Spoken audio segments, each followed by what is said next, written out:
Hello and welcome back. In the previous tutorial, we talked in theory about the cumulative accuracy profile. Today, we're actually going to practice it. We're going to build our first cap curve for our model. It's going to be an exciting tutorial, and you will learn a very important technique that you'll be able to take away and apply in your future work as a data scientist. The cap curve is important because it allows you to assess models. It allows you to compare models side by side and choose the best one. And it also allows you to assess how models deteriorate over time. All those three are very important elements of the work of a data scientist. So let's get straight into it. I've got the data set loaded up into Gradle here, and I've already created the dummy variables, and I've created the derived log of balance variable. So actually transformation of balance. And I've actually even prepared the model according to the file that we saved. So I totally understand that this is not the best way to save models in a text file. And other tools like R, SPSS, SAS, and so on, they'll definitely allow you to save your model for future use. And I'm sure there's a way to do it in Gradle. I'm just more familiar with this approach. So what we've done here is just basically copied the regressors, the same ones that we had in our model previously. We've copied them into the new model that we're going to run just now. And I'm going to run this. And here, what you can see is the coefficients. We just have to check that they're the same. So just check some random ones. And then the R squared. So basically everything's the same. Good. We can close this file now. So the model's run. And now what we need is the prediction. We want the probabilities so we can build the cap curve. In order to get the probabilities, we're going to go to analysis, forecasts. We're not going to forecast anything. We're just running it for the same data. And there it is. So that's our exited, the actual value, and the prediction. We're going to save this value, so the prediction. By default, it selects the exited hat name, but that's not exactly correct. The correct name is here is p hat because it's the probability. And the description is forecast of exited probability to be completely correct. Okay, and now we can close that. We'll leave the model for now. So here we've got the p hat variable, and now we want to export it. So we'll go to File, Export Data. We want row number, then we want exited, and we want p hat. That's all we want. Okay, okay. Now select the folder. I'm not gonna overwrite my data. I'm just gonna call it churn modeling forecast. Save. Okay, now we can move away from Gradle and go here. So there it is, churn modeling forecast. And now I'm gonna bring up Excel, and this is where the fun will start. Okay, so we're copying churn modeling into here. I'm gonna zoom in. First thing that we want to do is right away save it as an XLSX file so we don't lose anything like colors and stuff like that that we're going to be adding. All right, good. Second most important thing is, like, I put the filters on, and now we want to filter by p hat, and we will sort by largest to smallest. Take the filters off. So why did we do that? Well, because remember that scenario, and I'm going to bring up this image because we'll be using it quite a lot. Remember here what we did is we said for the cap curve, and just logically, if we have a model that tells us that these people are the most likely to take up the offer, because look at the probability, 93% chance, 92% chance. If they're the most likely to take up the offer, then we should contact them first. So this is us over here. In the first batch, we're going to have the most likely people. And as we get further away, their likelihood is going to decrease. But we want to get the bang for the buck. So we want to make sure that we reach out to the people that are most interested in this offer. So this, by the way, this is not just a like business focused, very mercantile approach that we don't care about people's feelings. No, in reality, like, why would you want to reach out to people who don't care about your product or who have other better things to do? You want to get to the people who want your product. So you're also taking care of the customer. It's a win-win for everybody. So here, that's why we've ordered it by probability. We want to get to these people first. They are the most likely to take up our offer, and they are the most interested in that offer. So once again, we're trying to create this right now. This is random. This we know how to do. Anybody can do that.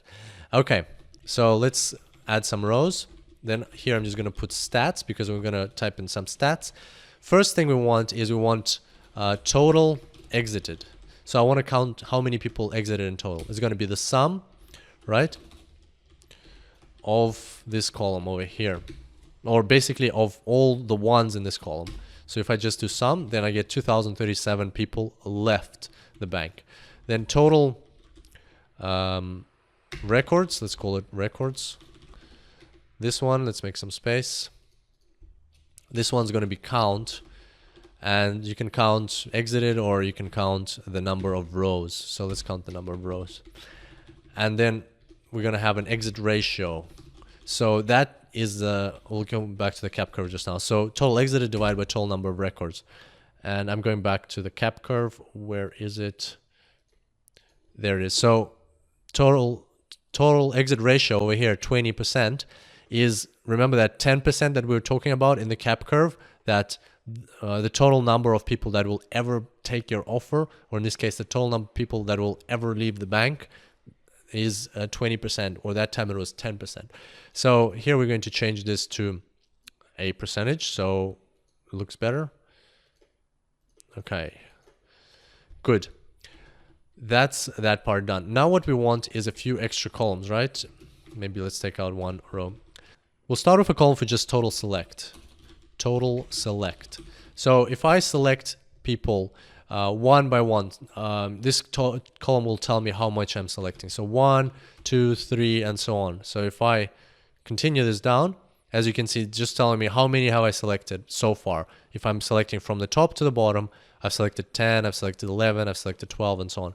So here we want a percentage, total select percent. I want this divided by the total records. Don't forget to press F4 to lock it in. Okay, let's save it there. So as you can see, it goes up to 100%, right? That should make total sense. Total select percent. And next we want to, well, let's color these two columns in a nice soft gray. Okay, there we go. The next one is, what if we select at random? So right now what we want to do is we want to build this blue line. How can we build this? Well, let's start selecting at random. Random select, right? By the way, you can copy what I'm doing. It's a good exercise, but I will also give you this template in the next tutorial, I think. Yeah, so you'll get this template. So don't worry if you're not following what I'm doing on your computer. Random select. What do we want to do? We want to select at random. So we're saying this is the number of people that we've selected. So if, say, we select a random 10 people, a random 5 people, how many of them are going to exit? What's, like, statistically, is going to be 5 times, right, the exit ratio. And we'll lock the exit ratio in. So we can copy this column there, right? And go to the bottom, go to the top, copy. And so you can see that 10 people, so 2 will exit. If we select 50 people, 10 will exit. If we select 100 people, 20 will exit. Should make sense, right? At the bottom here we have 2,037 because we've gotten to 100%. We've selected all of them, and so 20.37% have exited. A random select, and let's do random. Random select percent. Right, so this one is going to be just how many we selected divided by the total number of exited. Once again, we need to lock it in by pressing F4. So as you can see, I'm just going to copy it like that. We get to 100%. So let's just go over this one more time. Random select is out of the people we've selected. So if we select this number of people, how many are statistically going to exit? If we select 100 people, how many is statistically going to exit? And then random select percent is the percentage of the total. So I'm going to color this in a light blue. And why am I coloring in a blue? Because the color of this line is blue. And that's basically what we constructed. We're saying as we select more people, right? So this gray over here, let's move somewhere lower where there's, you know, whole numbers, or a bit higher. There we go, somewhere here, I guess. So this number over here is the bottom line over here, or in percentage terms, that's the percentage. So 33%, that's how many we've selected. And the blue is how many of them actually, in this case, purchased, in our case, exited. So if we select 33.74%, then obviously 33.74 of the people that will actually eventually exit will be selected as well, because it's a random selection. So this number will always be equal to that number. Random select. And finally, we want model select. So if we're ordering by probability, how many are we actually getting? How many of the exiters or churners are we hitting? Well, we need to look at this column, exited. And here we need to add this value. So I'm just going to copy. And as you can see, let's go through this a bit. So if we select 10 people, we're going to hit 7 churners, right? If we select 20 people, we're going to hit 14 churners. And the way you can see it from here is that, so this person didn't actually leave. And according to model, we did need to select them. So our model made a mistake there. It's not the best person to select. But then this one did leave and we selected him. Good. Didn't leave, so it stays at 1. Did leave, did leave, did leave, did leave. And then didn't leave, so that's a 0. But what we're comparing is we're creating the red line here. So this line is being compared to the random select over here. So as you can see, by the time you get to 10 people, the random select has only selected 2 people. We have already identified 7 people correctly, right? If we get to, let's say we get to 60 people, random select only gets 12 people. We're already on 39. So let's bring up the curve again. So as you can see, we are taking off. We're moving away from the random. The random is going slowly. It's going in line with the total percent contacted. So it's just a straight line. Whereas we are overtaking, we're going faster. We're finding these people better. Our model is performing. So let's do another one, 100. So here, 100 people were selected. If we take a random 100 people, then of them, 20.37 will be leavers. But if we select these 100 people according to our model, then of them 70 will have left, or we will select correctly 70 churners. So that is like more than 3 times the performance of a random select. And that is exactly what we're after. So that's model select, and this is going to be model select percent. All right, now we want a percentage of the total that left. Don't forget to lock it in. So that is the model select percent. Let's color it in a nice salmon kind of red that I found here. Okay, good. And now let's take this, and this. We'll format, and we'll format it as a percentage. Okay. So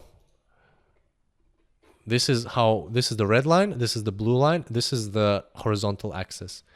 And you can see that the red line is by far overtaking the blue line, right? 7, so you see how fast this is increasing, how slow this is increasing? I can even press page down, it'll be even faster. See, by the time we've selected 12% with random, with the model we've selected 33. And without further ado, let's introduce the cap curve.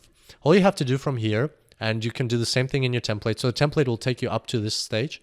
You just select this, this, and this. And then you go to Insert, up at the top here. You select Line, and you select this first one. And there you go. One thing I will change, though, is I will change the name of this just to total. Whoops, not that one, that one. All right. Then get rid of this, we don't need it. And there is your cap curve. Now make sure to check out these videos on the right or the full course in the description to continue your learning, and I look forward to seeing you there.